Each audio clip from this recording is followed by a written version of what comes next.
بسم الله الرحمن الرحيم نحمد ونصلي على رسوله الكريم أما بعد فأعوذ بالله من الشيطان الرجيم بفضل بسم الله الرحمن الرحيم قال الله تبارك وتعالى في القرآن المجيد باللسان النبي الكريم صلى الله عليه وسلم اهدنا الصراط المستقيم صدق اللہ مولانا العظیم وبلغنا رسول النبی الکریم صلی اللہ علیہ وسلم۔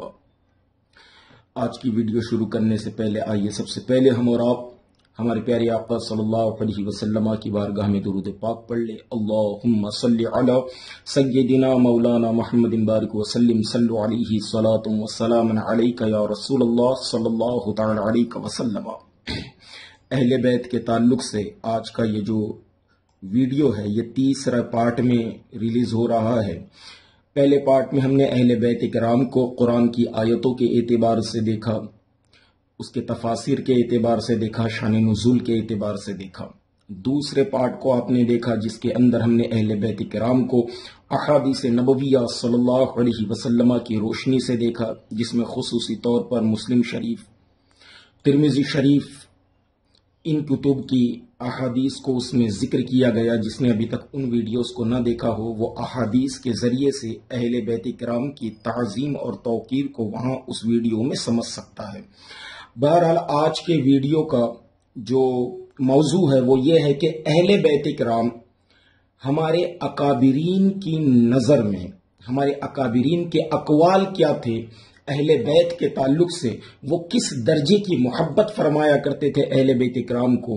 یاد رکھیں سرکار کی روایت ہے کہ جو بندہ اپنے گھر والوں سے زیادہ میرے گھر والوں سے محبت کرتا ہے وہ نجات پاتا ہے، اور یہ حق ہے نبی کے گھر والوں کا کہ ہم اپنے گھر والوں سے زیادہ نبی کے گھر والوں سے محبت کریں۔ تو آئیے چند اقوال ہم دیکھیں گے انشاءاللہ کہ کس طریقے سے صحابہ کرام، تابعین اعظام اور ہمارے اسلاف جو ہے ان چیزوں کو لے کر آئے۔ آج کی ویڈیو شروع کرتے ہیں۔ سب سے پہلا قول میں لے کر آیا ہوں حضرت ابو بکر صدیق رضی اللہ تعالیٰ عنہ کا۔ ہاں، یہ وہی حضرت ابو بکر صدیق ہے جو سرکار کے سسر بھی ہے اور سرکار دو جہاں صلی اللہ علیہ وسلم کے پہلو میں آپ تدفین کیے گئے۔ اسی گنبد خضرا کے نیچے جو ہے آپ کا مزار مبارکہ ہے۔ حضرت ابو بکر صدیق رضی اللہ تعالی عنہ ارشاد فرماتے ہیں، سلت قرابتی رسول اللہ صلی اللہ علیہ وسلم احب الی من صلت قرابتی، یعنی رسول اکرم صلی اللہ علیہ وسلم کے رشتہ داروں کی خدمت کرنا۔ حضرت ابو بکر صدیق فرماتے ہیں نبی کریم صلی اللہ علیہ وسلم کے رشتہ داروں کی خدمت کرنا مجھے اپنے رشتہ داروں کی صلح رحمی سے زیادہ محبوب ہے۔ یعنی میں اپنے گھر والوں کی جس طریقے سے ان کی خدمت کرتا ہوں اس سے زیادہ میں خدمت نبی کے گھر والوں سے کرتا ہوں۔ یہ اہل بیت کرام کی محبت ہے۔ یہ حضرت ابو بکر صدیق خلیفہ اول ہے۔ اللہ کے رسول صلی اللہ علیہ وسلم نے ان کو اپنا خلیل بتایا، یہاں تک کہ ہمارے علماء نے تحریر فرمایا کہ تمام انبیاء کے بعد جب عام انسانوں کی باری آئی تو تمام لوگوں میں سب سے زیادہ افضل حضرت ابو بکر صدیق بعد انبیاء ہے۔ ٹھیک ہے، اس کے بعد جو روایت آئی، یہ روایت بھی، یہ قول بھی ایک ایسے شخصیت کا ہے جو بارگاہ رسول کے فقیہ قرار دیے جاتے ہیں۔ حضرت عبداللہ ابن مسعود رضی اللہ تعالی عنہ جلیل القدر صحابی ہے، سابقین اولین میں آپ کا شمار ہوتا ہے، اور آپ کے فقہی وسعت کو دنیا نے اپنی نظروں سے دیکھا۔ حضرت عبداللہ ابن مسعود رضی اللہ تعالیٰ عنہ فرماتے ہیں، حب آل محمد صلی اللہ علیہ وسلم خیر من عبادت سنتی، یعنی آل رسول صلی اللہ علیہ وسلم کی ایک دن کی محبت ایک سال کی عبادت سے بہتر ہے۔ یہ قول حضرت عبداللہ ابن مسعود کا ہے جو بارگاہ رسول کے فقیہ ہے، بارگاہ رسول کے مفتی ہے۔ ان کا قول ہے کہ نبی کریم علیہ الصلوۃ والسلام کی اہل بیت سے محبت ایک سال کی عبادت سے بہتر ہے۔ ایک دن محبت کرنا ایک سال سے جو ہے زیادہ برتری رکھتا ہے، اس کا مقام بہت اعلیٰ ہوتا ہے۔ صحابہ کرام کے اقوال